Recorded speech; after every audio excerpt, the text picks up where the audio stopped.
ఒక పాప 10th class చదువుతుంది. ప్రభుత్వాన్ని తలకిందులు చేసింది.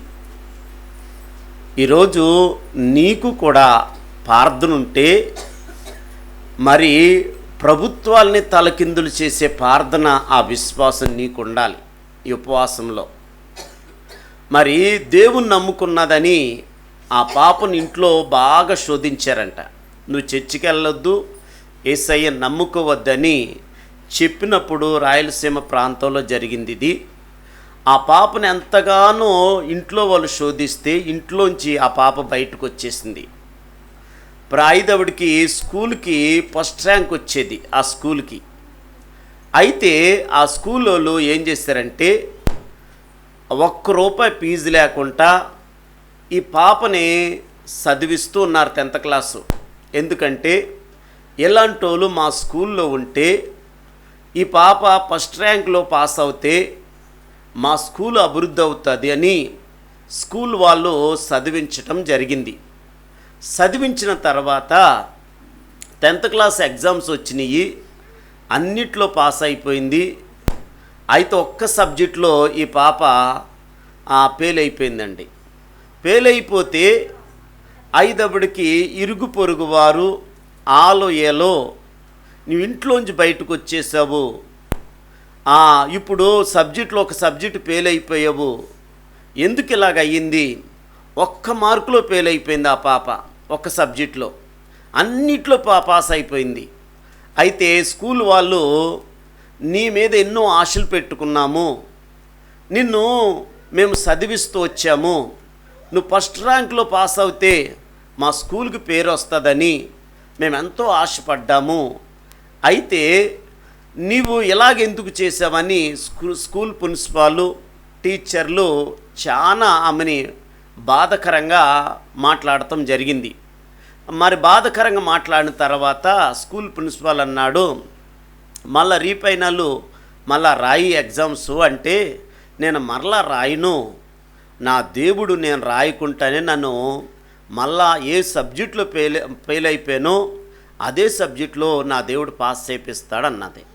ఇదేంటమ్మాయి, నువ్వేమో ఎగ్జామ్స్ మళ్ళీ తిరిగి రాయకుండా ఎలాగా నువ్వు పాస్ అవుతా అంటే నా దేవుడు ఆ కార్యం నా పట్ల దేవుడు చేస్తాడని ఈమె విశ్వాసంతో ఐదవుడికి ఆ ప్రిన్సిపాల్కి అందరితో చెప్పడం జరిగింది. ఇటు ఫ్రెండ్స్తో అంటున్నారు, సరే ఒక సబ్జెక్ట్ పోయింది, ఫెయిల్ అయిపోవటము సహజమే, మళ్ళీ తిరిగి ఆ సబ్జెక్ట్ రాయి అంటే నేను రాయను, నా దేవుడు పాస్ చేపిస్తాడు, నేను ప్రార్థన చేస్తాను, నా దేవుడు పాస్ చేపిస్తాడని ఎంతమంది అనినా కానీ నేను ఎగ్జామ్స్ రాయకుండానే నా దేవుడు పాస్ చేపిస్తాడని ఈ పాప చెప్పడం జరిగింది. అయితే ఎంతమంది చెప్పినా ఎవరి మాట అంటలేదు, కానీ దేవుడి మాట, దేవుడి మీద విశ్వాసం చేత ఆ పాప నిలబడటం జరిగింది. ప్రార్థన చేస్తుంది, ప్రభా నేను ఎగ్జామ్స్ మళ్ళా రాయను, నేను 1 మార్కులో ఫెయిల్ అయిపోయాను ఒక సబ్జెక్టులో, అదే మార్కు మళ్ళా నువ్వు కలుపు ప్రభా అని ఆ దేవుడి దగ్గర ఈ పాప ప్రార్థన చేస్తుంది. ఇది ఎలాగుందంటే ప్రజలు నమ్మబుద్ధి కాదు, ప్రిన్సిపాల్ నమ్మబుద్ధి కాదు, ఎవరికని చెప్తే ఎర్రి మాటలు, ఎవరికని చెప్తే పిచ్చి మాటలు, ఈమెకి ఏమైనా మెంటలు వచ్చిందా, 1 మార్కు తగ్గిపోయిందని ఈ పాప ఎలా మాట్లాడుతుందని అందరూ అనుకున్నారంట. అందరూ అనుకొని పట్టుదల విడవకుండా ఆమె దేవుడి దగ్గర ప్రార్థన చేస్తుంది. యాకోబు పట్టుదలతో ఎలా ప్రార్థన చేశాడో అలాంటి పట్టుదలతో ప్రార్థన చేస్తుంది. ప్రార్థన చేసినప్పుడు ఆ కాలంలో చూడండి, అప్పుడు ఎన్టీ రామారావు ముఖ్యమంత్రిగా ఉన్నాడు. ఎన్టీ రామారావు ముఖ్యమంత్రిగా ఉండిన తర్వాత ఎన్టీ రామారావు చూడండి త్రోసివేయబడ్డాడు, ముఖ్యమంత్రి నుండి త్రోసివేయబడ్డాడు. ఆ తర్వాత నాదెండ్ల భాస్కర్రావు ముఖ్యమంత్రిగా 1 నెల ఉన్నాడు ఆయన. ఆయన ముఖ్యమంత్రి అయిన తర్వాత, నాదెండ్ల భాస్కర్రావు ముఖ్యమంత్రి అయిన తర్వాత మొదట సంతకము దేని మీద చేశాడంటే 10th క్లాసులో 1 సబ్జెక్టులో ఫెయిల్ అయిపోయిన వాళ్ళకి వాళ్ళందరికీ గ్రేస్ మార్క్ కలపండి అని రాష్ట్రానికి ఆజ్ఞాపించేశాడండి.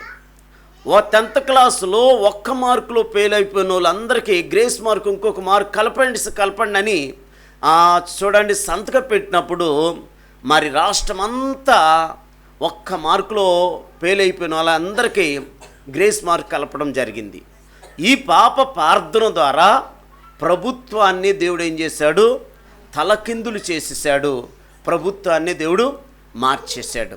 అందుకని ఈరోజు చాలామంది ప్రార్థన చేస్తున్నారు, కానీ పట్టుదల ఉండదు, అపనమ్మకం ఉంటుంది. నువ్వు కూడా ప్రార్థన చేయటం నువ్వు నేర్చుకో, నీ దేవుడు గొప్ప కార్యాలు చేస్తాడని ఈరోజు ప్రభు నీతో మాట్లాడుతున్నాడు.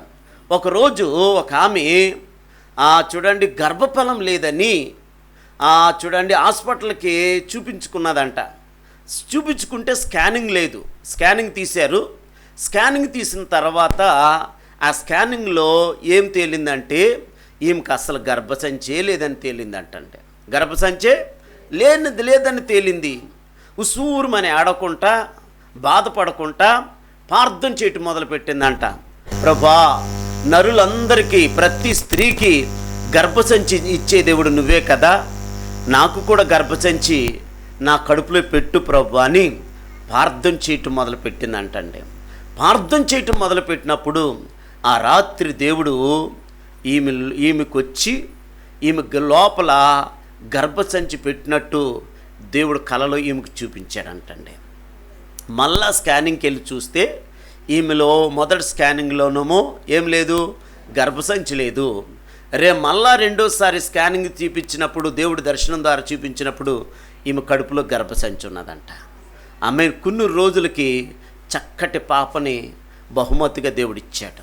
ఈరోజు మనము దేవుణ్ణి నమ్ముతున్నాం, కానీ మనము పూర్తిగా దేవుడి మీద ఆధారపడతలేదు, పూర్తిగా నువ్వు విశ్వాసం కలిగి ఉండలేదు.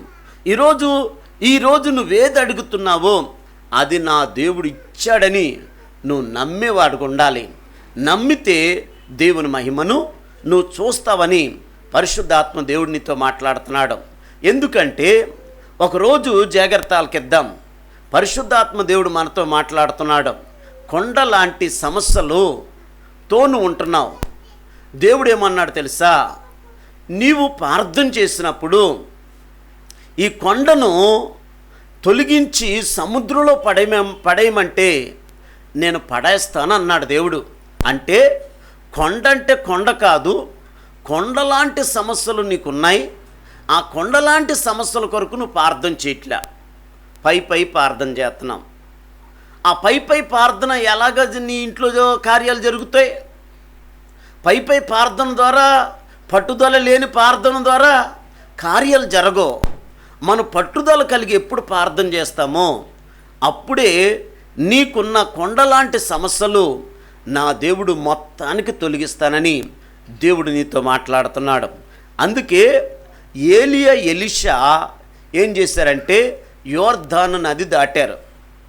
యోర్దాను నది దాటితే అక్కడ ఎలీషా ఉన్నాడు. ఏలియా శిష్యులు అంటున్నారు, ఇదిగో నీ ఆత్మీయ తండ్రి పరలోకం వెళ్ళిపోతున్నాడు, నీకు తెలుసా అన్నాడు. వాళ్ళందరూ ఏమన్నారు తెలుసా? వెళ్ళిపోతున్నారు నీకు తెలుసా అంటే, నాకు తెలుసు, మీరు ఊరుకుండండి అన్నాడు. ఎప్పుడు వరకు ఉన్నాడంటే జాగ్రత్తలకిద్దాము.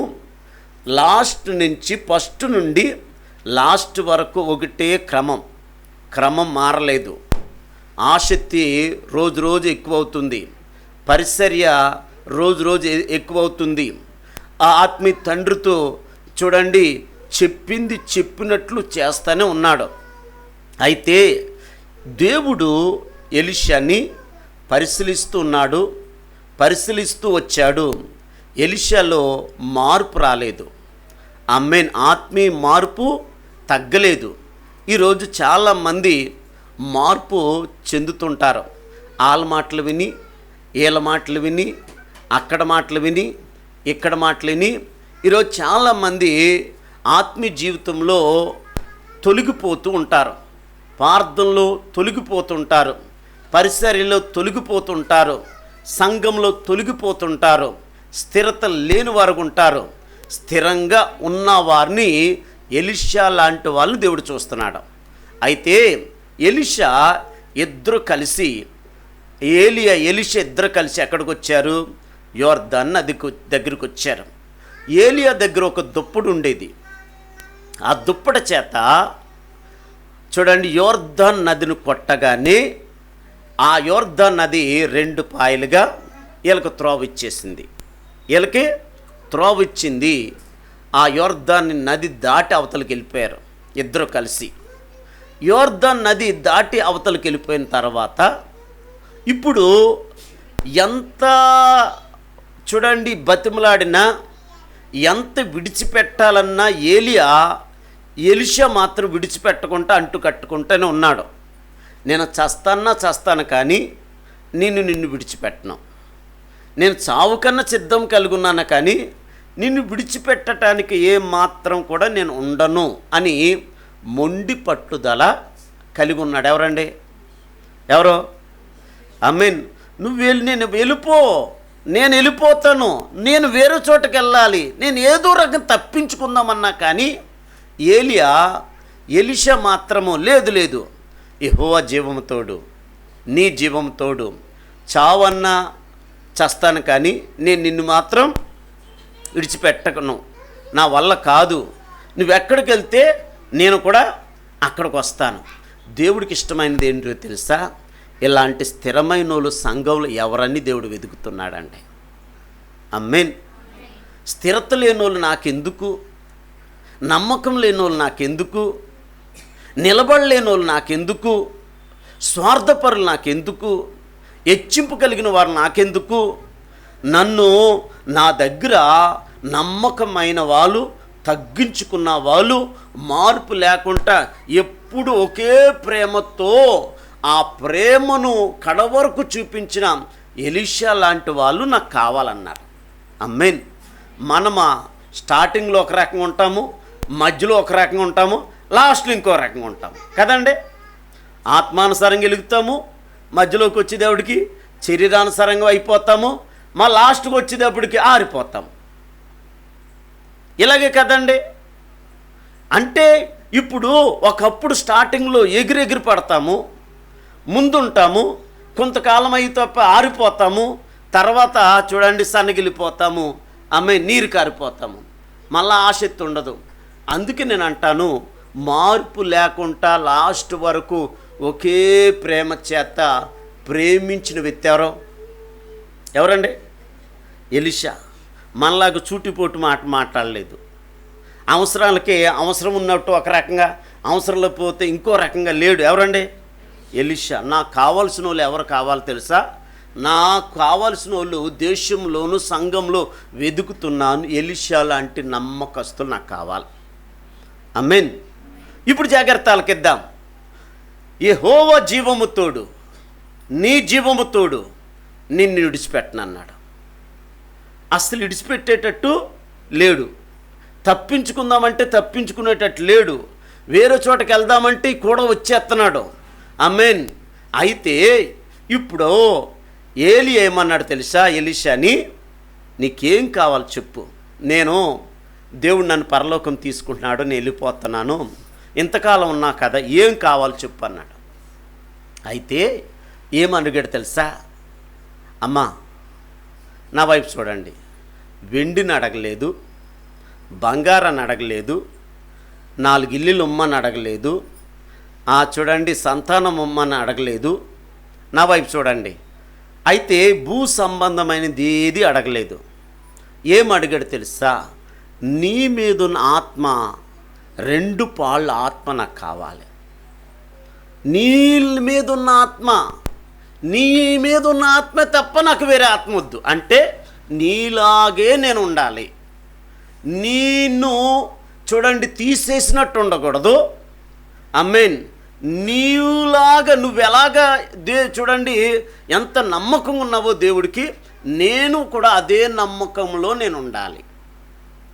ఎక్కడ కూడా ఎలీషా ఏలియాను దూషించినట్లు కానీ, సూటుపోటు మాట్లాడినట్టు కానీ, ఎక్కిరించినట్లు కానీ, ఉన్నప్పుడు ఒక రకంగా లేనప్పుడు ఇంకో రకంగా మాట్లాడేవారు ఎంతోమంది ఆశీర్వాదాలు పోగొట్టుకుంటున్నారు. దైవ సేవకులు ఉన్నప్పుడు ఒక రకంగా ఉంటారు, లేనప్పుడు మరొక రకంగా ఉంటారండి. ఎందుకు ఆ బతుకులు? నీకు రోగం వస్తే ఎవరు రావాలి చెప్పండి? నీ సమస్యలు వస్తే ఎవరు ప్రార్థన చేయాలి? నీకు ఇబ్బందులు వస్తే ఎవరు ప్రార్థన చేయాలి? నీకు ఇరుకులు వస్తే నీకు ఎవరు ప్రార్థన చేయాలి? నువ్వు హాస్పిటల్లో ఉంటే నీకు ఎవరు ప్రార్థన చేయాలి? నీ సమస్యలు ఉన్నప్పుడు ఎవరు ప్రార్థన చేయాలి? నీకు ఇబ్బందులు ఉన్నప్పుడు ఎవరు ప్రార్థన చేయాలి? నీ కొరకు ఎవరు కన్నీళ్ళు కార్చాలి? నీ ఇంట్లో వాళ్ళే ఒక్కొక్కసారి పట్టించుకోరు, నీ భర్త ఒక్కొక్కసారి పట్టించుకోడు, నీ భార్య ఒక్కొక్కసారి పట్టించుకోరు, నీ కుటుంబీకులు ఒక్కొక్కసారి పట్టించుకోరు, నీ ఇరుగు పొరుగు వారు ఒక్కొక్కసారి పట్టించుకోరు. కానీ నీ కొరకు పట్టించుకున్నవాడు ఎవరో? దైవ సేవకుడు. మరి దైవ సేవకుడు గురించి చోటు పొట్టు మాట్లాడితే దేవుని ఆశీర్వాదం ఎలా వస్తుంది? నన్ను దేవుడు దీవించలేదు అని నువ్వు అంటావే. దైవ సేవకుడు గురించి నువ్వు తప్పుగా మాట్లాడుతుంటే, దైవ సేవకుడు గురించి ఆ దేవుడికి నువ్వు సూటిపోటు మాట్లాడుతుంటే ఈరోజు ఆశీర్వాదం ఎలా వస్తుంది? ఎప్పుడు కూడా దైవ సేవకుల్ని మనము వారిని ప్రేమించి గౌరవించే వరకు ఉండాలి. కడవరకు గౌరవం తగ్గలేదు ఎవరికండి? ఎలీషా. ఫస్ట్ ఎంత గౌరవం ఉందో లాస్ట్ వరకు అదే గౌరవం మెయింటైన్ చేశాడు. గౌరవం ఎక్కువ పెరిగింది తప్ప దైవజనుడి మీద గౌరవం తగ్గలేదు, భయం తగ్గలేదు, క్రమం తగ్గలేదు. అదే క్రమము, అదే నడిపింపులో ఉన్నాడు. అందుకే 2 పాళ్ళ ఆత్మ దేవుడు ఎలీషాకి ఇవ్వటం జరిగింది. హల్లెలూయా.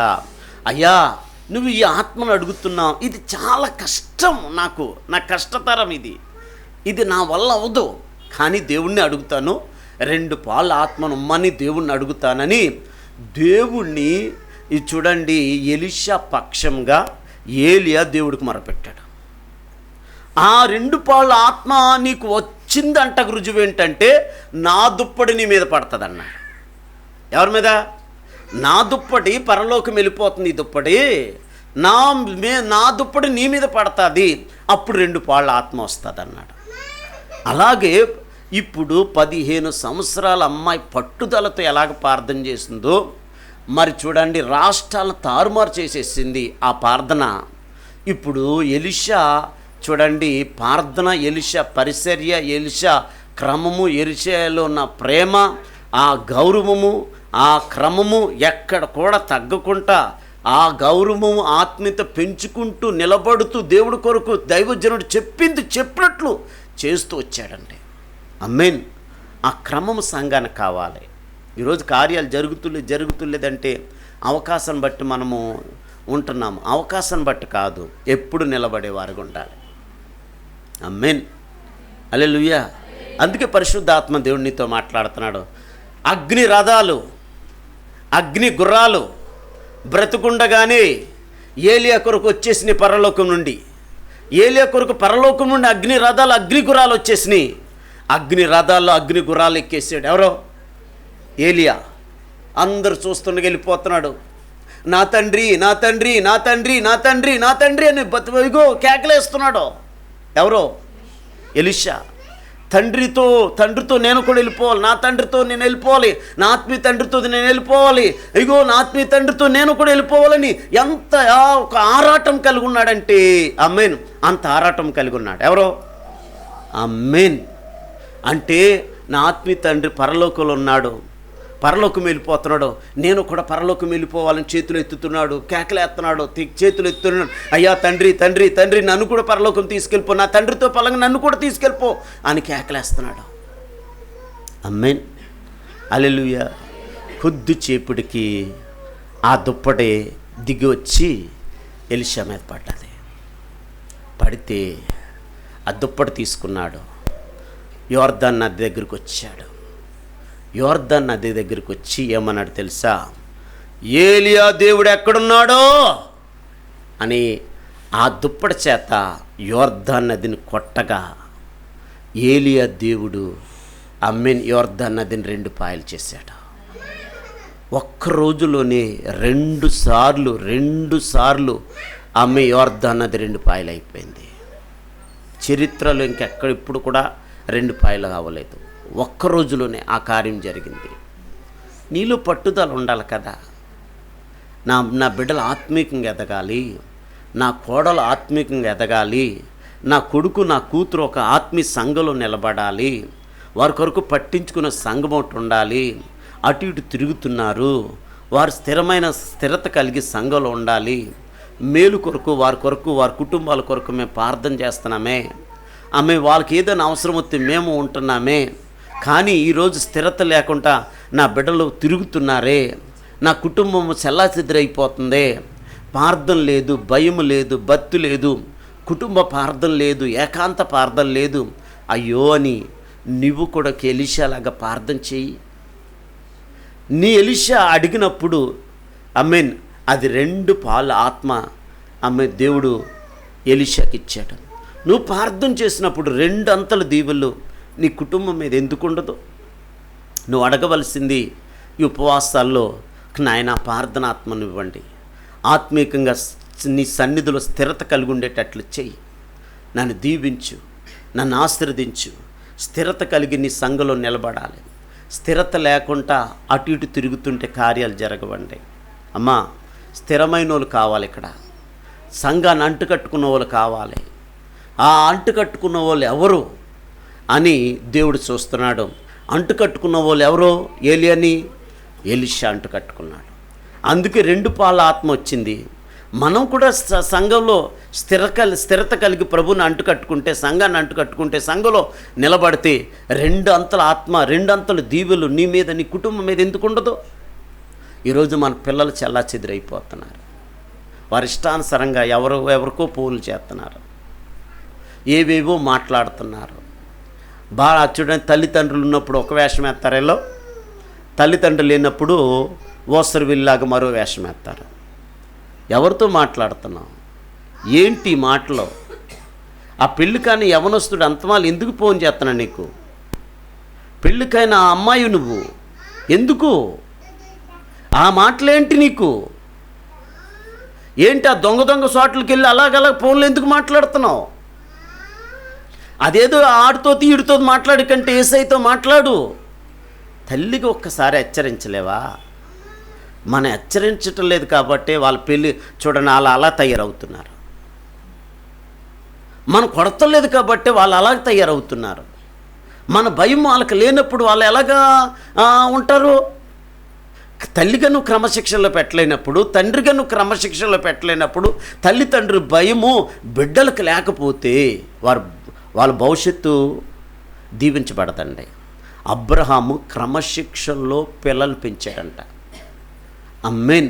ఆ క్రమశిక్షణ, ఆ భయము, ఆ భక్తి వల్లే ఒక్కడు కూడా పనికిమాలోడు ఎవ్వడం లేడంటండి. ఈరోజు మనము పనికిమాలోలు అయిపోతున్నాం. దేవుడితో సావాసం లేదు, సంఘంతో సావాసం లేదు.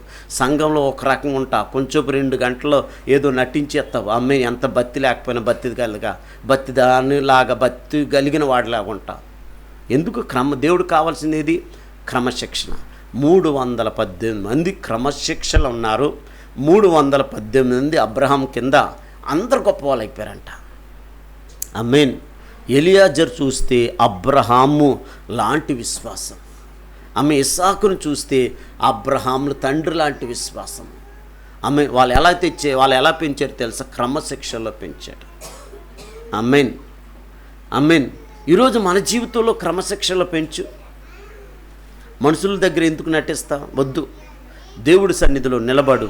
నిన్ను నీ కుటుంబాన్ని దేవుడు దీవిస్తాడు, నిన్ను నీ కుటుంబాన్ని ఆశీర్వదిస్తాడు. దేవుడు కావాల్సింది ఎలీషా లాంటి వాళ్ళు, నమ్మకమైన వాళ్ళు. ఎలీషా ఏలియాకి భయపడుతూ గౌరవిస్తూ లోబడ్డాడు, అందుకే గొప్పోడు అయిపోయాడు. ఈరోజు మన పిల్లలు గొప్పోలు అవుతులేదంటే వాళ్ళు క్రమశిక్షణ లేదు, వాళ్ళు తెలియలేని ఒక దెయ్యం వాళ్ళు దూరుతుంది. ఆ దెయ్యాన్ని యేసునామములో ఉపవాసాల చేత యేసునామములో బంధింపబడునుగాక. అందుకే పరిశుద్ధాత్మ నడిపింపులో మనందరం ఉందాము. ఆ పోగొట్టుకున్న కన్నీటి ప్రార్థన, పోగొట్టుకున్న ఆత్మీయ ఆస్తి తిరిగి సంపాదించుకుందాం. ఈ 40 రోజుల్లో అటు కృప మనందరికీ దేవుడే అనుగ్రహించునుగాక. కళ్ళు మొత్తం తల ఉంచుదాం, ప్రార్థన చేద్దాం. ప్రభా, నాతో మాతో అందరితో మీరు